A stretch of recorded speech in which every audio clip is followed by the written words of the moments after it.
Hello, fifth graders. Thinking it's time to get you caught up on some wrinkles and what you're thinking about a wrinkle in time. Anyway, so you've read chapters 2 and 3 since I've done my last lecture on here. And hopefully you're enjoying the story. For those of you who read ahead, you're not following directions.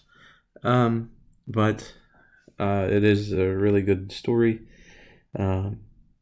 And I'm not there to yell at you for doing that. So try to stay with us, because if we have questions for each chapter and you've read ahead, you're going to lose points for putting something that happens later in the story.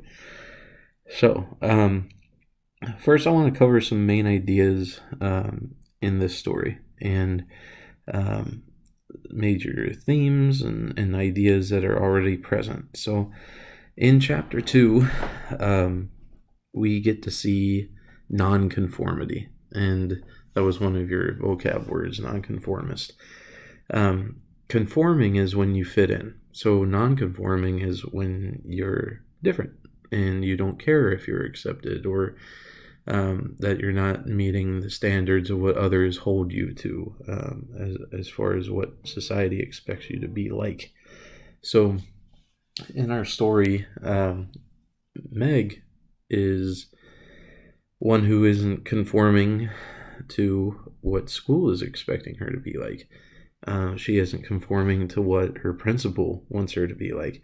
And, we look at Principal. Principal is like Mr. Bickle.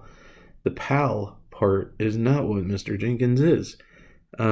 He was really nasty to Meg in chapter 2 because she still holds out hope that her dad is coming home. And during their interaction, they're yelling at each other, and he ridicules her and tells her to get with it and just accept it, just accepting things. And she refuses to. She's not conforming to what others want her to be. And so that nonconformity is an important thing. She is different. And she begins to accept that a little bit in chapter 3. And Calvin is the one who comes along to show her a little bit about who she is and why it's okay to be the way that she is, and to just accept that. So we'll get into that in a moment. Appearances is another idea that pops up in our chapters 2 and 3. Because Mrs. Witch is another of these mysterious people who just kind of show up in the story, that will change everything as we continue reading. But she can't fully be seen, so it's kind of like ghost-like. She's that's the kind of image that I had with her. But the thing that's important about her is that Mrs. Witch is probably the most intelligent of these three that we've met. And that her appearance does not change the fact that she is wise. And in the same way, we can look at 5-year-old Charles Wallace, who is brilliant, and wise beyond his years. And so we don't look at Mrs. Witch as someone whose appearance holds her back. We don't look at Charles Wallace as someone who shouldn't be taken seriously just because of his age, considering he is so intelligent. And also with Meg, she is not as beautiful as her mother, but that's not what Calvin says. Oh, so you'll see a little bit of change between these two and their relationship as the story progresses. Is it love, or is it just brotherly love, like the city of love, like Philadelphia? Phila is brotherly love. So another idea is the value of love, and we see what Meg gets to see what she truly has in her mother, how much her mother loves her when Calvin is interacting with her in chapters 2 and 3. Well, 3 primarily. We get to see that the blossom of Meg accepting her mother is special and unique. Cooking dinner over Bunsen burners? That's really interesting, especially to Calvin. His interest in her is more than just the fact that she's a beautiful woman, but that she is unique. And he sees the same things in Meg as in, like, when he's talking to her about her glasses being off, and that he doesn't want other people to see her with her glasses off because he enjoys it too much, and doesn't want others to see her that way. So again, that love, and even going further into love, can love form because of differences? There was this song in the 80s and 90s by Paula Abdul. Your parents know who these people are, I'm sure, where it's called Opposites Attract. But can differences really bring people together? And what if love is just filling in gaps and bridging gaps between people? As in, like, if Mrs. Vogel is the person who I married not because we had things in common, but because there were things that I wasn't good at that she was able to fill in those spaces. Or was it more than that?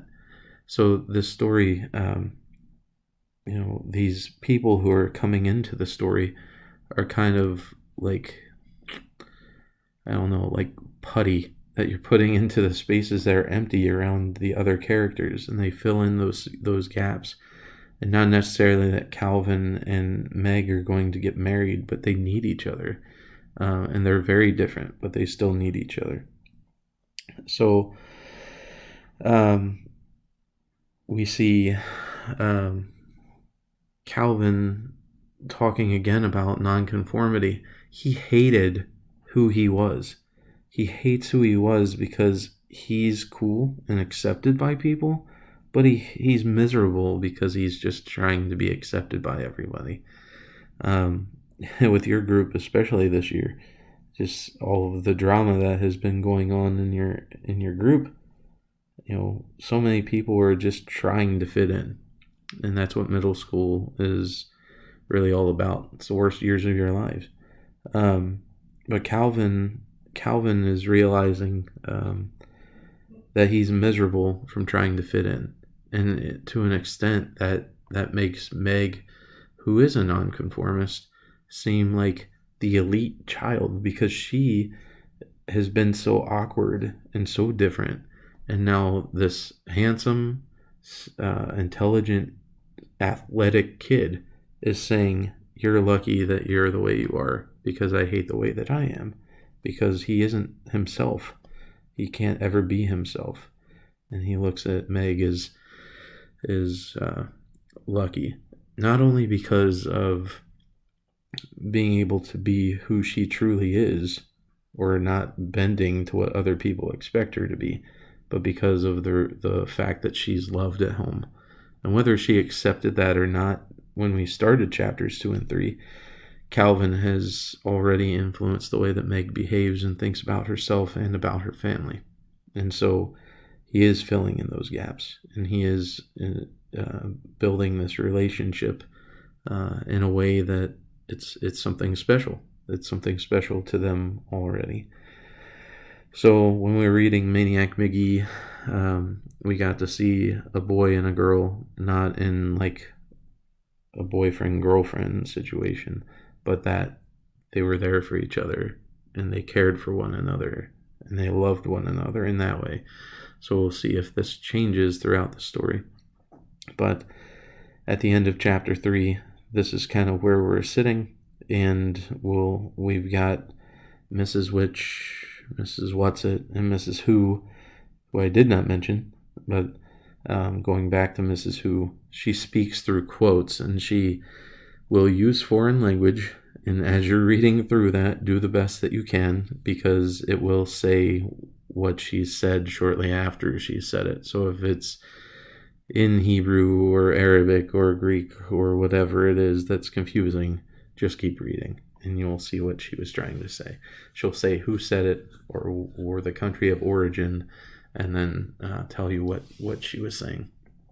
So each of these these ladies are interesting in their own way. So I think that's all that I have. If you have questions, send them my way. You can do that through Classroom or email. Friday is your vocab test, so you may have done that before you watch this, and hopefully you have watched this. And tell your friends. Get my views up so I can get my blue check mark. Other than that, next week is a 4-day week. There won't be a vocab quiz on Friday of next week. We'll be doing some reading and some writing leading up to our Easter break that starts on Friday. So I will try to see you guys before the end of next week on a video chat.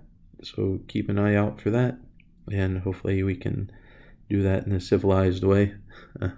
And we do miss you, and hope that you're enjoying the time away between the boredom that you're having and the classwork that you're completing. So we'll be in touch. Have a wonderful weekend. Bye bye now.